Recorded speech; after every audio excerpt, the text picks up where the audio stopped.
Okay, so we have completed the introduction of this chapter and today we'll start with cell cycle. ठीक है, तो सबसे पहले ना सेल साइकिल का आपको एक तरीके से इंट्रोडक्शन टाइप का दिया गया है, तो हम उसको एक बार कंप्लीट करते हैं. क्या बताया गया है? Cell division is a very important process in all living organism.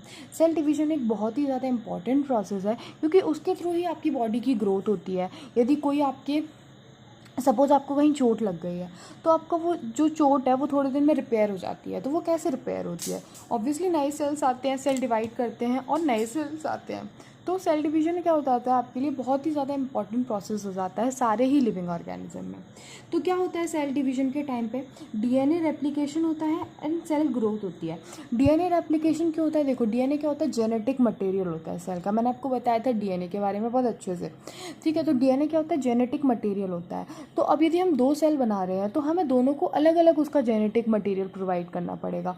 तो सेल के डिवाइड होने से पहले हमें उसका जेनेटिक मटेरियल मतलब हमें डीएनए रेप्लिकेशन भी करना पड़ता है और सेल को ग्रो भी करना पड़ेगा क्योंकि उसको इक्वल सारे सेल ऑर्गेनेल और सारा साइटोप्लाज्म इक्वल दोनों सेल में बांटना है. तो ऑब्वियसली उसको ग्रोथ करनी पड़ेगी और उसको अपना जेनेटिक मटेरियल रिप्रोड्यूस करना पड़ेगा, मतलब डीएनए रेप्लिकेशन करना पड़ेगा.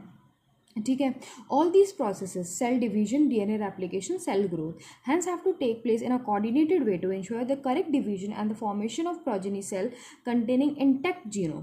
देखो, जो आपका सेल डिवीजन है, डीएनए रेप्लिकेशन है और सेल ग्रोथ है, तो इसको एक कोऑर्डिनेटेड वे में, एक प्रॉपर वे में होना पड़ेगा टू इंश्योर कि डिवीजन आपका प्रॉपर हो रहा है और दोनों सेल्स में जीनोम आपका इंटैक्ट है.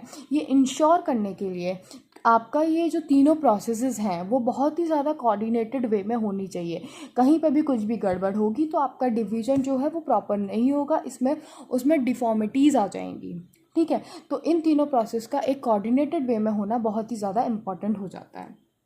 उसके बाद बताया गया है the sequence of events by which cell duplicates its genome synthesize the other constituent of cell. Cell अपना डुप्लीकेट करेगा जीनोम को, अपने अदर कॉन्स्टिट्यूएंट बनाएगा, सेल ऑर्गेनेल वगैरह जो भी उसको देने हैं, ठीक है, वो सब बनाएगा और इवेंचुअली दो डॉटर सेल्स में डिवाइड करेगा.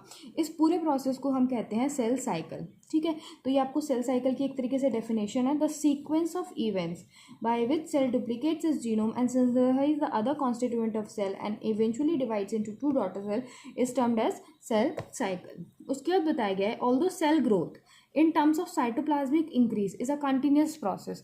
मतलब आपका यदि कोई एक सेल है तो उसमें जो है वो साइटोप्लाज्म जो होगा वो कंटिन्यूसली इंक्रीज होता ही रहता है.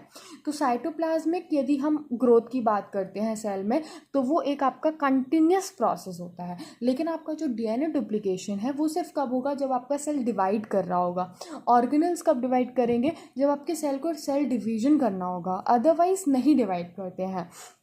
कंटिन्यूसली ग्रोथ के किस में होती है? कंटिन्यूस प्रोसेस यदि हम किसी की बात करेंगे तो वो सिर्फ साइटोप्लाज्मिक इंक्रीज को बोला गया है. ठीक है, उसके बाद बोल रहे हैं DNA synthesis occur only during the one specific stage in the cell cycle. देखो, डीएनए जो है उसका सिंथेसिस सिर्फ एक स्पेसिफिक फेज़ में होता है. ऑर्गेनेल आपके मल्टीपल फेज़ में डबल हो सकते हैं, बाकी सब चीज़ें कहीं पे भी कुछ भी हो सकता है. लेकिन आपको ये लाइन आपको इंपॉर्टेंट है, याद रखनी है कि डीएनए सिंथेसिस सिर्फ एक स्पेसिफिक फेज़ में होता है. कौन से स्पेसिफिक फेज़ में होता है वो हम आगे पढ़ेंगे, लेकिन for now you have to learn कि डीएनए सिर्फ एक ही बार सिंथेसाइज होता है.